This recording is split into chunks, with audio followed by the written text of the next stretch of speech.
Welcome to the Big Biz Show.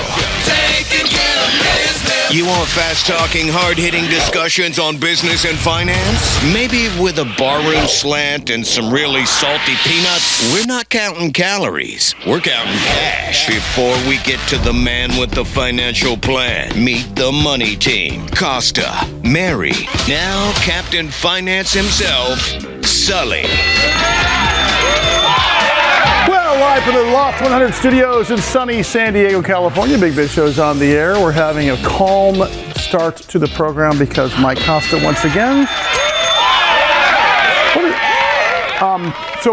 What did Howie say? Howie's here in a minute, but he didn't say Michael's big ol' howdy to you. He said a big ol' something. I think Howie changed it to something more palatable. It was great to have you along here. Day Trader Trio's here. I'm here. Mary Bird Godwin's here. What did you say, Howie, yesterday? You said a big old what to you? He said howdy. No, he said something else. Do you remember what it was? We have to replay that. If you think I can remember yesterday, so I don't know. No, because it was a better version of it. It's something I could deal with. Hey, so what's interesting is Mary brought up a topic of conversation on, I don't know if it was this show or another show. My daughter going to college? No, not that one. But there was over under. Who won? Oh, James won today. He said first 30 seconds. Hey, I'm in. James gets the $20 bill today. You talked about AI and the cloud taking up energy, yes, and so on and so forth. What in that same sort of genre is data centers, large data centers, right, Howie? Taking up a huge electric footprint. The same thing. So talk about this. Yeah, so when we're talking about AI, we are talking and NVIDIA chips and infrastructure build out, we're talking about data centers. That's what that means. We need large ones and we need them built near cities, and we need a lot of them to kind of justify the premium prices that are being paid for right now in the market. So just to put it in perspective, this year, 60-70% of the gains in the market have been from the increase in the AI stocks, the Metas, Microsoft, NVIDIA, all that, even Tesla. What that means is when they buy these chips, they're going to start having to set up. Elon Musk famously threw together the data center he calls Colossus in Tennessee very, very quickly. The people there are actually not thrilled with it because the electricity that's needed for it has created a lot more emissions, and so if you do these things quickly, we're going to see some pushback from communities, and that's what I'm kind of talking about today. Which is sort of what you were talking about the other day, right? Well, and it's making people's energy bills go up, right? Yeah, so what happens is, ironically, and this is true in business, if you can go to a vendor of any kind, in this case the utility company for electricity, and say, hey, I can tell you with certainty I need this much of your product and I need it for this long, they will give you better pricing if you buy in bulk and you give them certainty. And especially for power infrastructure, it's important because they need to know how much electric load to push. So they can actually secure, a kind of wholesale price, and then the utility has to work even harder to get power out to the rest of the community. So when a big data center comes in here and they're not careful about how they do it, you'll have electricity prices raising to crazy rates. GDP is the report card to any economy, and a local GDP is as important as a national GDP. And the reason local governments use tax breaks and such to lure in these companies is because it creates GDP, right? I mean, you're creating jobs, you're creating spending. But the trade-off almost seems, you've got an aquifer problem, you've got water stress community problems, you've got power usage problems. At some point there needs to be a non-governmental agency that comes in and says, okay, there's a math equation here to where it does make sense or it doesn't make sense in certain parts of the country or certain parts of the world, correct? Yeah, I mean, I think the companies building out these data centers can just be a lot smarter about it. They can come in and say, hey, we're not only going to build a data center, we're going to build our own utility to some extent, and we'll sell the power back to the community. So we're increasing the supply, which actually should do better. But they've basically got to be more than just data centers if they're going to come in. And then they do have to come in and talk to the cities. I don't know if you need a whole other agency, but there needs to be a protocol where you can't be railroading these small towns and small cities. You have to come in and say, what's the effect this is going to have, and how are you going to reimburse us for this? Because technically, sorry, Mary. I was just going to say, are there communities and cities, people coming forward and being successful at stopping these from happening, or are communities having a voice in this? Or are people actually stopping it? Right. I mean, I think because it's just starting to come to mind now where people even know to stop it, correct?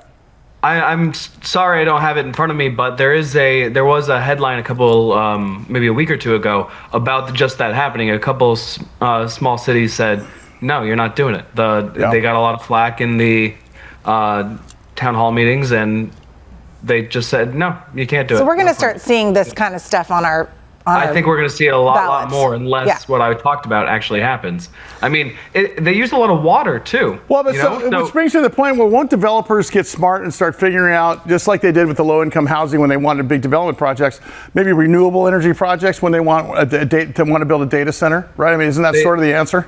They might have to do something like a trade like that. If you let us build a data center, we'll build a solar farm too. Something like that. Yeah.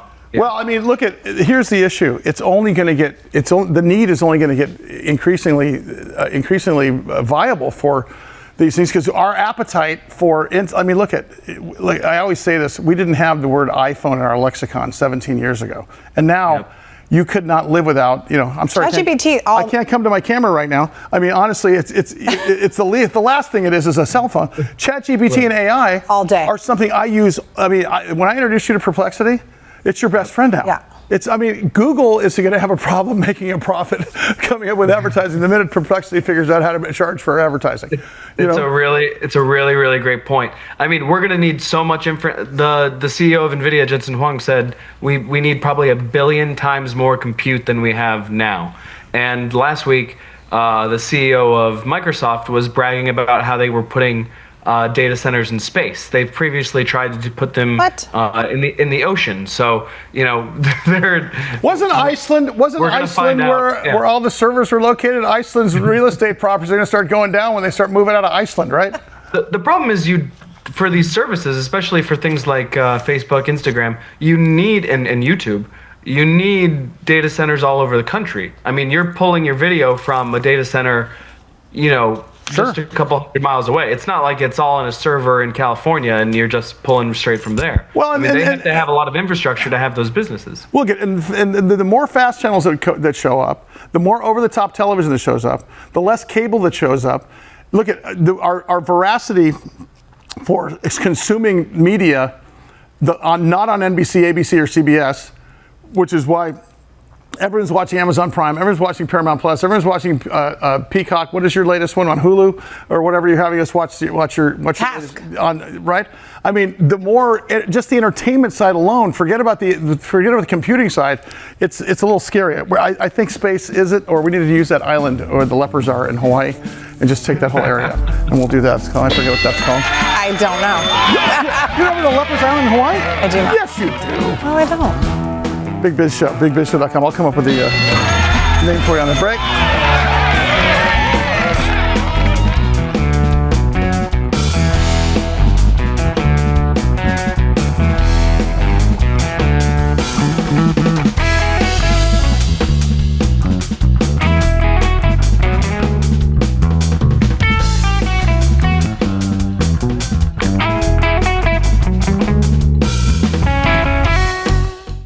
Loft 100 Studios, the Big Biz Show, and our affiliates and our hosts are not registered investment advisors or broker-dealers. Our show hosts make no commitment that the purchase of securities of companies profiled or otherwise mentioned in our programming are suitable or advisable for any person, or that an investment in such securities will be profitable in general. Given the nature of the company's profile and the lack of an active trading market for the securities, investing is highly speculative and carries a certain high degree of risk. we profile selected publicly traded and privately held companies on our program. Most of these companies that we profile have provided compensation to Loft 100 Studios and its hosts for the profile coverage. From time to time, we sell shares of the companies profiled in the open market that we receive as compensation for coverage of client companies. But never sell stocks if we are speaking about interviewing or covering a public company who has paid compensation. Specific questions on compensation can be obtained by contacting producer at sullyandgroup.com. Listeners should verify all claims and do their own due diligence before investing in any securities mentioned on this program. Investing in securities is speculative and carries a high degree of risk. We encourage our investors to invest carefully and read the investor information available at the websites on the Securities and Exchange Commission at sec.gov and or the Financial Industry Regulatory Authority, FINRA, at www.finra.org. I like it. Hey, is that a rescue plane?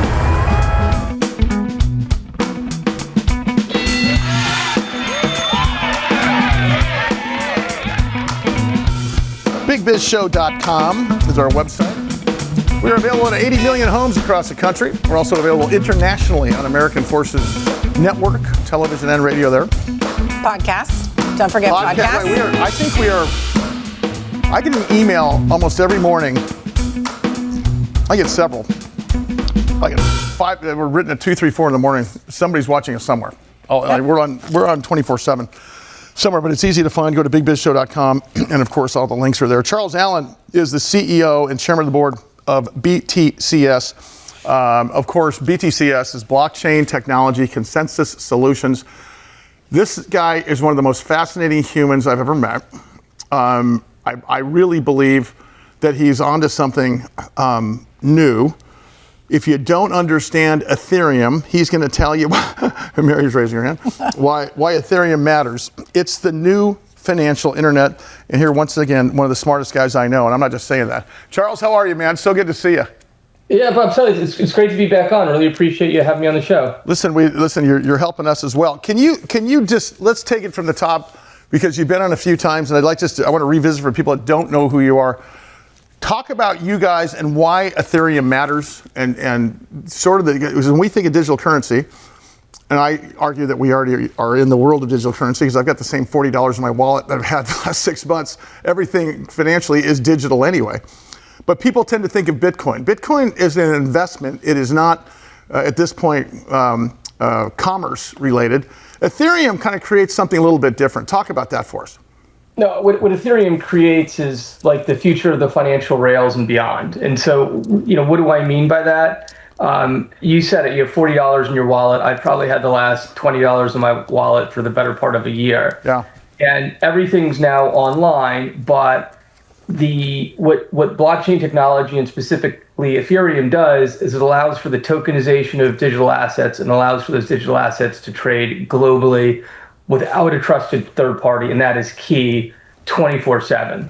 And what that means is instead of paying Visa or MasterCard or a stock exchange or utilizing SWIFT, ever try to send a wire on the weekend, you can't do it, or after banks close, now all of a sudden you can move money, and I'm not talking Bitcoin, I'm talking US dollars. You can move tokenized dollars 24/7 anywhere around the world in any amount for near nothing. And that's remarkable. And that's just the tip of the iceberg. When you look beyond that, beyond the dollar, we're talking about tokenizing real estate, tokenizing stock, tokenizing any asset that we currently use. And that's really remarkable. And that's as game-changing as the internet, right? Internet allowed for the information to move globally.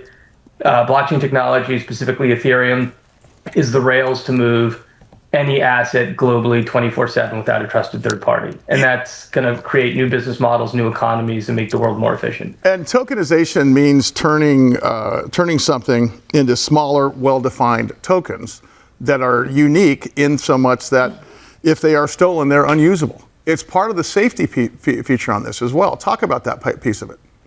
Well, it goes beyond that. It goes to who controls your money, right? I mean, look at the protests up in Canada where the banks, with the truckers, right? They had all the bank accounts shut. That's awful.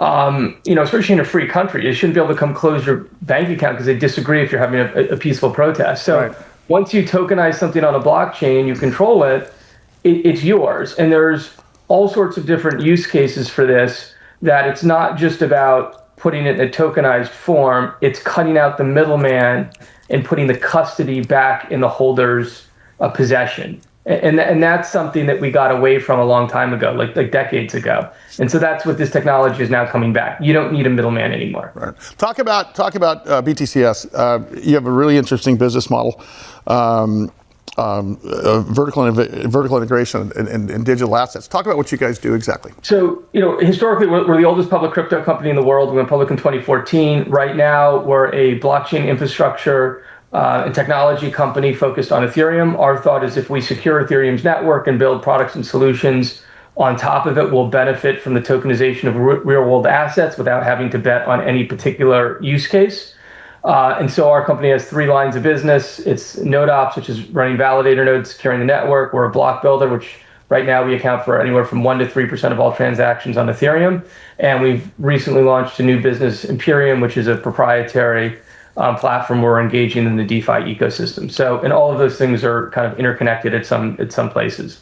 It's what's interesting here is also when you talk about crypto, as a whole, I think we're at the point where we can't just blanket the word crypto to. I think Ethereum is going to come to the point where it is the tip of the spear in crypto, whereas Bitcoin is going to continue to be another indice like S&P, Dow Jones, NASDAQ, and I really think there needs to be a bifurcation in terms of how people think about this, because this is really where we turn checkbooks, wallets, and credit cards handed over to the Ethereum side, to where in the next 10 years, this is going to be our basis, which is really good news, because then the Fed Reserve is the creature from Jekyll Island is less important. Do you agree with that? Oh, I 100% agree. And I think when Ethereum succeeds, people won't even know it. So, nobody asks how the internet works anymore. If you go back 20 years ago, and or 25 years ago, I was in this space, and people were talking about the protocols, SMTP, POP, HTTPS. Nobody talks about that anymore. Right. And so it's not Bitcoin. Ethereum has so much more that it can do. It's really the rails of the financial future and the tokenization of assets. But the end user won't know when the back end changes. They'll just have a better user experience. Hey, Charles, as you know, we want you on every single day. So you got to promise to come back with us. Have a great holiday. I appreciate it. His name is Charles Allen. The name of the company is BTCS. Of course, that's their ticker symbol as well. BTCS. Go to btcs.com, Blockchain Technology Consensus Solutions. Do you have an understanding now of where it's going? No, zero. But he made me think that maybe I don't need to understand. It's just going to make my life simpler, and I don't need to understand how it works. Double-click your right side of your phone to pay? Yeah. That's how it's going to go. Right. That's what I'm thinking. It's going to be another version of payment technology. And I'm just going to say, okay, take my money. And it's safer than anything else. Yeah. All right, Big Biz Show continues. Stand by. Big Biz Show, bigbizshow.com. Boy, we had a really exciting day yesterday because of our friends at Amaze Holding. Aaron Day is the CEO of Amaze, their ticker symbol AMZE. Lots of great stuff happening with that company, but yesterday we announced a collaboration with our company, Sully Entertainment Group, and Loft 100 Studios with Amaze to create Amaze's Creator Content Studio. Boy, that was a big deal, man. And I kind of kept it quiet here with the people around here. But yeah, I learned about it in the press release that came in my Google alert. Well, Aaron and I have been talking. I was a little worried about that. Aaron and I actually started talking about this literally the second day he was on the air, and he'd come into the studio and thought to himself, wait a second, there's a fit here, because, and I'll let you explain, if you haven't heard the story, I'll let Aaron explain it in a second in terms of what they do. But Amaze helps content creators grow their businesses. And what I'm talking about is there's people that are selling everything from George Foreman grills to Sharpies to chapstick to skincare products. There are millions of them online, and they get a little chunk of everything they sell. At the same time, they're creating a footprint for themselves, and Amaze makes that happen. Talk about what you guys do, and talk about how great it's going to be for these guys to be able to use a facility that's kind of turnkey for them. Yeah, so happy Thanksgiving early to both of you. Good to see you both. You too. To you. I'm hoping we're going to discuss what we're drinking a little bit here later too, so we have a little bit more fun, right? But anyways, as we've talked about before on your show, Amaze helps creators that are integrated with the major social platforms like YouTube and Twitch and TikTok create e-commerce and selling experiences, all over the world, connecting with their fans, no matter where they are, right? And one of the growing challenges for creators who are either professional creators or semi-professional creators, people who want to do this for their career, for their living, for their lifestyle, is getting proper access to professional recording studios and equipment, right? And I've just been, every time I've come down to your studio and I've watched the team, the systems, the excitement, just the capabilities you have, Sully.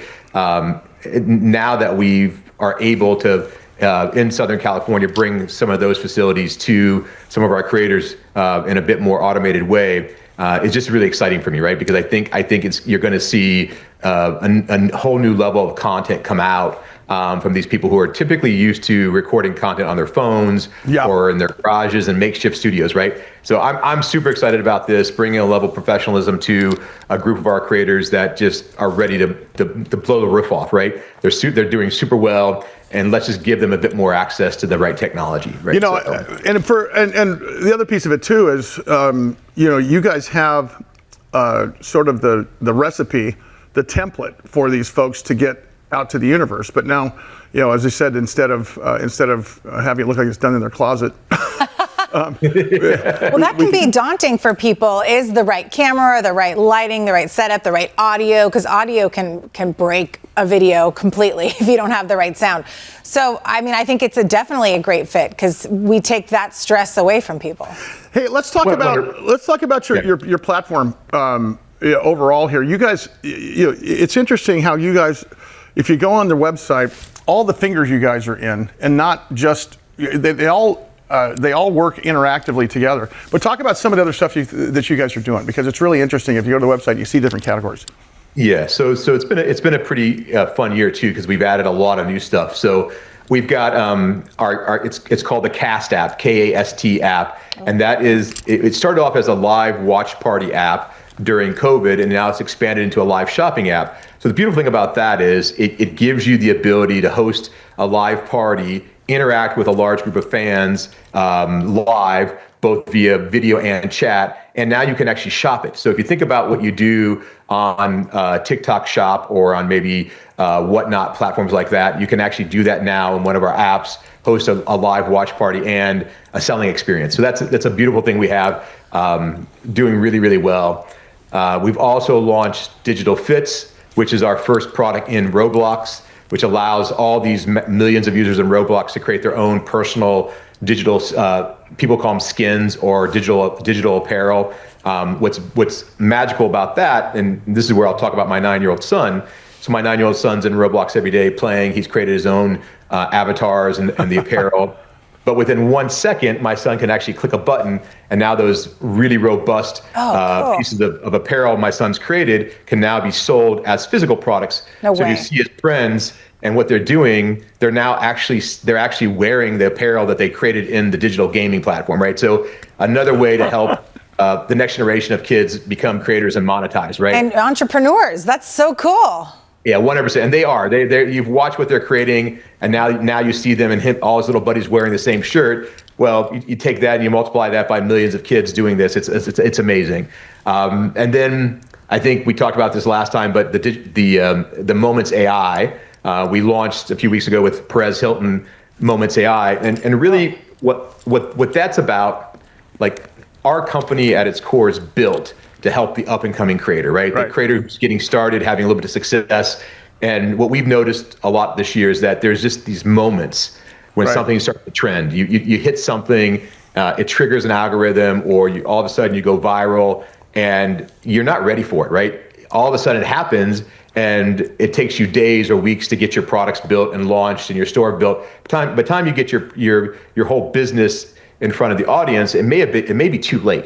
So Moments is about like us using AI to capture those trends and immediately give you something extra new products, new designs based off what we're seeing from your trends, and let you start to monetize immediately. So within minutes you're monetizing versus days you're monetizing. You know, what's interesting about that is that if you think in terms of, when you're talking about this, I start thinking in terms of the creator economy. The content creator economy. Don't you just get the feeling, and even look, I mean, the market loved that press release yesterday. You get the feeling that this could be the tip of the spear, because we're not watching commercials on television as much anymore. Terrestrial TV and radio are still the king of media. However, that's changing very rapidly. I can't tell you the last time I spent more time watching a television. It was football season, but then again, I'm now online, and it's commercial free. So somehow we need to be fed this information on what the next latest greatest is. I think this content creator content, I don't think we know what we don't know at this point. It's a huge economy right now. I think you guys have opened the door to where this is a whole game changer in terms of how advertising's done. Yeah, and the U.S. is very far behind here. I mean, if you go to the rest of the world, you go to China, you go to Southeast Asia, you go to Europe, it's already way more advanced. So we're rapidly seeing cultural changes in the United States that are going to just make this thing grow into a much bigger space than it already is, Sully. It's how people buy things in China. So wow. and it's because they were able to leapfrog a whole bunch of traditional. Look, you didn't have all the retail networks. You didn't have all the distribution channels, right? They just went direct to consumer in a much better way, and that's what's happening here in the U.S. You know, I can't let you out of here without talking about your massive Q4 balance sheet cleanup. How is that going? How are you doing on your sort of major efforts ending in 2025, and what does that lead into 2026? Yeah, so thanks for asking that, and it's been the biggest grind. So when you can imagine, when a private company merges with a public company, and you go public, there's a whole bunch of stuff that has to get cleaned up, and there's a whole bunch of stuff that you have to communicate to investors in a much cleaner way, right? So we, as everyone knows, we merged on June 12th. I took over as the public company CEO on June 13th of this year. And the first thing I told my team is that we are going to finish this year with a balance sheet that represents who we are as a company and our culture, right? We're going to clean up the mess of the public company, get it in a much better shape, so that we can go into 2026 and be very proud about it. Loft 100 Studios, the Big Biz Show, and our affiliates and our hosts are not registered investment advisors or broker-dealers. Our show hosts make no commitment that the purchase of securities of companies profiled or otherwise mentioned in our programming are suitable or advisable for any person, or that an investment in such securities will be profitable in general. Given the nature of the company's profile and the lack of an active trading market for the securities, investing is highly speculative and carries a certain high degree of risk. We profile selected publicly traded and privately held companies on our program. Most of these companies that we profile have provided compensation to Loft 100 Studios and its hosts for the profile coverage. From time to time, we sell shares of the companies profiled in the open market that we receive as compensation for coverage of client companies. But never sell stocks. If we are speaking about interviewing or covering a public company who has paid compensation. Specific questions on compensation can be obtained by contacting producer at sullyandgroup.com. Listeners should verify all claims and do their own due diligence before investing in any securities mentioned on this program. Investing in securities is speculative and carries a high degree of risk. We encourage our investors to invest carefully and read the investor information available at the websites on the Securities and Exchange Commission at sec.gov and or the Financial Industry Regulatory Authority, FINRA, at www.finra.org. I like it. Hey, is that a rescue plane? We have done massive work, and what we are working on now is, as we go into December, the last month of Q4, is starting to give a little bit of a foreshadow of what's coming and what investors can expect when they see the full Q4 reports in early 2026. What I will tell you as a little sneak peek is that we've reduced overall the liabilities and the AP and the debt of the company by over 60% in Q4. And the company will have a balance sheet going into 2026 that really is set up to allow us to throttle everything at full speed and really show the capabilities of the company and just be past this sort of this weight on our shoulders from the sort of the cleanup required to go public and merge into a public company, right? So it's very exciting, Sully, and my team has done an amazing job and really working through this, and we just now need to let the markets understand what we've done. Well, sure, and I think that's certainly happening, and I think the other piece of this too is what a little infotainment for our viewers and our listeners is that when you clean up your balance sheet. It's the age-old adage. Banks and financing doesn't come when you need it. It needs to come when you don't need it, as well as when you need it. And you can't do that without a clean-up balance sheet. That balance sheet opens the door for so much financing, so much capital formation. It's a roadblock for many companies that you've just removed completely. It's like the analogy I can give you is like when you're fully employed, you're debt-free, and you got an 800 credit score. Is much different than when you're not employed, you're in a gig economy, you got a 600 credit score, and you're trying to get a credit card. I mean, I know that's simplistic, but for people that don't understand really how important that balance sheet thing is, that was one of the biggest things to do, aside from your business model. Don't you agree? 100%. And look, as I told you privately, every day we get somebody coming across wanting us to buy them because of our distribution capabilities. People, much bigger companies than ours know that if they put their company, their products, their solutions in our distribution, they're going to do much better because we've built this massive top of funnel engine. But the conversations stop immediately if your balance sheet's not clean, right? No one wants to come in if you're dealing with a company that has a lot of liabilities overhanging the business, right? So we took the approach. It was going to be very painful for a few months, but let's get it cleaned up faster, better, go into 2026 with all these sort of impediments behind us, right? And we did it. You just can't know how much excitement we have as a company that we're going to enter 2026 with a business that is in so much better shape than it was over the last 6 months, right? It's healthy, it's energized, it's got cash on the books.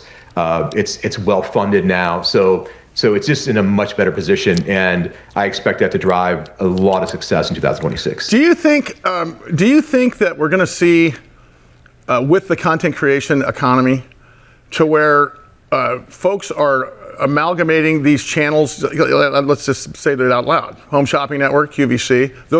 If those had ratings to them when they were popular, they would have been as popular as any primetime television show on network television. Do you think there's going to be an amalgamation where these folks are, as opposed to one-offs, where people can sort of watch, pick and choose? Like, I remember NFL Sunday Ticket's pretty good because I got 6 games going on at the same time.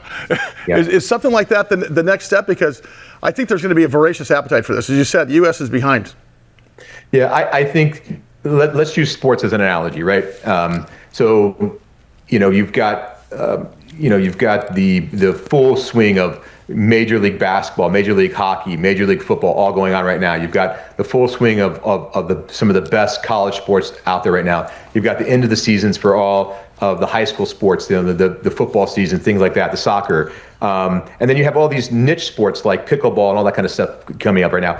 People, one, they want to develop their skills. They want to learn. They're watching more content. They want to see what their favorite players are doing. They want to see what their favorite players are wearing. They want to see how their favorite players are living, what their lifestyle looks like, right? And we want to do that at scale. And we want to be able to participate and buy what they're wearing, what they're sharing immediately, right? You don't want to have to watch your favorite athlete see a pair of shoes, see a pair of a t-shirt or whatever he might be wearing, and then say, hey, where do I go find that? I want to buy it. I want to have it now. I want to walk into see my friends at a party tomorrow and have that on, right? So it is changing rapidly, and I think that the entire world knows that it's coming at a pace that is just rapid. I think you and I were talking about this. I saw a little press release that even people like Walmart are starting to open up little mini creator studios inside of the retail stores, right? Why are they doing that? They're doing that because they want the influence of these creators promoting products in their stores, right? That's why this announcement yesterday that we did together about bringing the first studio experience to our creators with your Loft 100 studios setup, it just is amazing because there's a need. There's a huge pent-up need for it, and I'm very excited about it. This gives an opportunity also for us to have a 365-day year creator confessional that you guys did prior. We can create a creator confessional. Look at just Mary's right face. here. Mary's like, I'm not part of this. I'm not. Actually, no, but that reminds me. Earlier, you said that you were chatting with Perez Hilton. Did I hear that correctly? Oh yeah, it's all over the website. First of all, I need to know what's inside gossip he told you. But secondly, I want to know, because he doesn't have necessarily a platform where he's selling merchandise. But he's a brand in and of itself. Right, he's a brand. So talk about that a little bit, how he can utilize, are people coming to him to sell their products and use him like an influencer, or is he creating his own merch, or how does somebody like that in the space use your platform? Yeah, so Perez has 3 active stores right now, all powered by Amaze. And they're different sets. There's what's trending for him on social media. There is his sort of fun apparel for going out at nighttime, and then there's sort of his products that are basically, just sort of making fun, making light of different things that are happening in the world today, right? I love it. I'm sure if we wanted to, we could get Perez on stage with you, Mary. We'd love to get him in the studio. I want that so badly. Me and Mike, of course, will be off that day because Mary will have a whole hour with the guy. Yeah, I need to pop culture gossip with him. He still has millions and millions of followers, and we're also talking to him about a cooking show. He wants to launch his own cooking show on Food Channel, so we're having conversations about that, which would be quite fun. Cool. I'm not sure how good of a cook he is, but he's interested in it, right? So That's good. Aaron's going to be in studio here I think in a week or two. Hurry up. We'll get to spend some time with Aaron. Thanks so much, brother. Good to talk to you. Glad to have you as a partner. AMZE. Go to their website. Powering the future of commerce. Big Biz Show continues. BigBizShow.com, so you can find us everywhere. 80 million homes in the U.S. We are international as well. Thanks to American Forces Network, and thanks to Bloomberg, and thanks to all of you, as well as all of our online points of distribution. You can go to BigBizShow.com and find out. Great to have you along today. Mary and I are holding the fort down because apparently else thought Thanksgiving started 2 weeks early. So it is the slack season, the slack off season. Lavell, Malloy, and Daniel Leibovich are 2 guys that are so remarkable. You've seen Lavell on the program. They are co-creators, co-founders of the Bragg House, and they are publicly traded as stock symbol TBH. Now, this is the #1 home for the casual college gamer, but it's so much more than this because these guys reverse engineered a business into an audience that was already waiting for them before the business got there. And it's such a brilliant move. Guys, great to have you. I can't believe I actually got Daniel on the line too. Daniel, good to see you, man. Good to see you as well. Hey, Lavell, I got to say, you guys, we get so much email when you come on the air with us, and now we're getting email from college kids wondering, on the front end side. But I want to talk about this because you guys have figured out this bridge of culture and capital to where this didn't exist before, and you've built this business, and the model is brilliant. But it's much more than that because now you can overlay this template into other places. Talk about that a little bit. Yeah, I mean, we just saw that there was a need. So exactly what you said, we use community, and I think it's important because community loyalty is a tangible asset. So we took that tangible asset and we created an entire model around it, which we believe is very successful in connecting brands to a really hard to reach audience. Lavell, I was thinking, I was checking out your website some more, and I just dialed into the name and the bragging rights, and it seems like you just attacked what we all have, which is ego, and people wanting to be like, "Yo, look what I did," and it's so cool the way you get into people's psyche because then they want to brag more and they want to do more and they want to. It just seems like a cycle that you have going there. So was that part of it too, to kind of tie into that thing that we all have? Yeah, and Daniel can tell you that was literally, this is the Bragg House, we brag. Yeah. And I think, and we said it before, we started that community inside. So, Daniel and I bragging as we're playing games against each other, bragging rights. Right. Hey, Daniel, I got to talk about your strategic partnerships with a lot of pretty well-known global brands, for example, McDonald's, Coca Cola, Learfield. That got you into literally another 200 college campuses. Talk about how that came about and why that was so important for you guys. So the events and the partnership that we've done with McDonald's and Coca Cola have been a staple stone for us. Through them, we were able to present and show the world what we're capable of, both from production capabilities, the ability to reach students on campuses, outside of campuses, and that brought to the start of the relationship with Learfield that we're obviously, as you all guys know, started with University of Florida. But as we scale out with Learfield to all their other 200 plus universities that they have under their media rights umbrella, it's just a scalable model, right? It's all about making sure that whatever we build in a scalable manner, because otherwise it's not going to be attainable. So doing it in a scalable manner where we can duplicate the model that we were doing with Learfield, first with UF, and then multiply it across all the universities. And as you can only imagine, as we're multiplying that, we're going to have a ton more brand attention coming into us, and brands like McDonald's, like Coca Cola, will become more and more involved as we evolve and create more events, more activations, and more experiences for college students around the U.S. And when you talk about these big brands, can you piggyback onto their followings in terms of digital followings and social followings to sort of amass more customers for Bragg House as well? I think it's always, sorry, go ahead, Lavell. No, I was going to say absolutely. I said, we can definitely do that. The funny part about it is they're doing that to us. they're trying to get. There goes the bragging rights again. Yeah. There's a bragging rights again. Hey, which I think is that in itself is the definition of scalability, right? I mean, when that happens. Let's talk a little bit about the House of Doge and Dogecoin. We just had an Ethereum expert on the air with us, who is sort of. Talked about the financial infrastructure behind Ethereum. I think we've established the fact that Bitcoin is an investment platform to invest in, just like the Dow, the NASDAQ, the S&P. However, things like Ethereum and Dogecoin are going to turn into currency, and it's going to turn into transactions. Talk about that a little bit and talk about your partnership with them. I think that's the crucial part of it. We are creating financial rails backed by a $30 billion cryptocurrency, but the financial rails are compared to companies like BlackRock, are compared to companies like Visa with their, payment processing, the branding and licensing.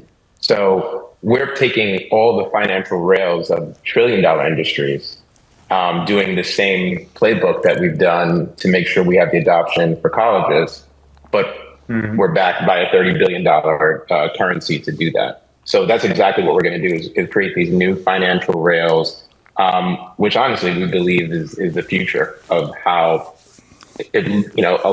everyone, but definitely, you'll probably see the first adoption from colleges, but how people are going to start engaging in the financial world. This SaaS financial, digital financial model fits right into as an offering to your existing clients on the Bragg House site, right? Isn't that the intention to where you can start serving up more and more actionable services that, of course, you get to take a chunk of each time they use that service, and that creates revenue. Daniel, talk about that for us just a little bit about moving digital payments and moving real world asset tokenization from the existing client base you have into the future, because suddenly Bragg House becomes much more than a gaming site. Well, actually, I definitely want to touch point on what you talked about for the SaaS model. One of the items that we think will be massive for Bragg House is the data that we're building for brands. And one thing that, a mistake that we're not planning on doing that other brands have done in our position is we're not going to risk personable identifiable information. PII for us is always going to be sacred. We're going to protect the user's information. We're not going to sell it. But the ability to create behavioral trends and predictable behavioral trends and package that for brands as a SaaS model and giving them the ability to also implement the knowledge that they're gaining through our platform in our platform for advertising and marketing purposes is going to be massive for the growth of the company. Lavell, Malloy, Daniel Leibovich, the Bragg House. Welcome to the Bragg House.